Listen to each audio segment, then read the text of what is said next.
We've all met that person who tends to suck us into an argument and tries to make us look bad, seemingly at all costs. And it's the absolute worst. You're fed up and want to prove that you're right and they're wrong, and possibly shred their dignity in the process. That's false. No. You just lied. But in this week's Soft Skills Spotlight, Elon Musk shreds this BBC reporter by taking the exact opposite approach. Watch this. Do you think you prioritize freedom of speech over misinformation and hate speech? The question is a classic example of a no-win question. A no-win question is a question that puts you in a compromised position regardless of the answer that you give. And they typically come in the format of yes or no answers. If Elon were to answer this question directly, any answer he give would imply that misinformation exists on Twitter. So watch how Elon responds instead.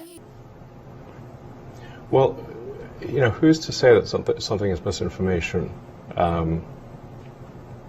Who's the arbiter of that? When you're about to respond, first pause to make sure that you identify the no-win question, and then identify the assumption behind their question. What Elon specifically does is he uses the mirror method. Instead of responding immediately to that question, Elon reflects the question right back at the reporter. Now, the goal of winning an argument is not to hold your ground and to try to convince the other person of your point, but rather to raise their awareness of their own line of questioning while maintaining your calm. Watch how maintaining his calm allows Elon to take the argument to a dramatic turn. But you accept that misinformation can be dangerous, that it can cause real-world harms, that it can potentially cause... Yes. Notice how Elon's finding opportunities to concede to a truth. Now, the benefits are twofold. The first is that conceding to the BBC reporter's claim that misinformation is bad does not undermine Elon's point that the BBC misinforms its viewers. And the second and more important reason why it's important to concede is that it disarms your opponent when you do concede to anything. Watch how Elon's concession to disarm the reporter helps him here. The point I'm trying to make is that the BBC itself has, at times, published things that are false.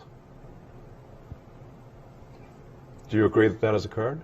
I'm quite sure the BBC have said things before that turn out to not be true. Correct. In its, whatever it is, 100-year history, I'm quite sure. Yes. Because Elon's now disarmed the reporter, he now can go on the attack. And to attack effectively, it's critical to lean on an indisputable fact that corners your opponent. In this case, the indisputable fact that Elon gets the reporter to agree to is that the BBC ultimately has misinformed others in its history. The reporter tries to do everything in his power to corner Elon into saying something incriminating. Watch this. Do you accept that there's more misinformation on the platform if it's not being policed in the same way? Now, the key is Elon doesn't take any ownership over the opinions that the reporter says. I actually think there's less these days because we've eliminated so many of the bots which were pushing scams and spam. And previous management turned a blind eye to the bots because their bonuses were tied to user growth. Notice how he pauses to collect his thoughts. He's analyzing whether what the reporter said can either be labeled as opinion or fact. And if it's opinion, then it's an opportunity for you to reframe the argument just as Elon does. What Elon says next is the turning point in this argument that really gets the reporter on his heels. I would only just add that, you know, we have spoken to people who have been sacked that used to be in content moderation, and we've spoken to people very recently who were involved in moderation, and they just say there's not enough people to police this stuff, particularly around hate speech in the company. What hate speech are you talking about? Many people can confidently make arguments, but under false assumptions or a minimal understanding of the issue at hand. Now, to expose those who come to the table ill-prepared to back up their assertions, watch how Elon continues to probe on the how rather than the why. And when he does this, watch how the reporter completely unravels. Describe a hateful thing. Yeah, I mean, you know, just content that will solicit a reaction, something that may include something that is slightly racist or slightly sexist, those kinds of things. So you think if something is slightly sexist, it should be banned?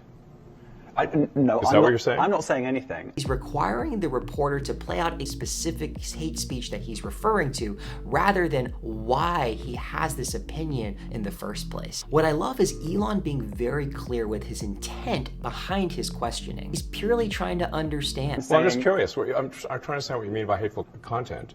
And I'm asking for specific examples. And you just said that if something is slightly sexist, that's hateful content. Does that mean that it should be banned? Now, I call this the compassion technique. The goal of your argument is, again, to not assert your perspective, but rather it's to actually visualize and speak to your counterpart's higher self.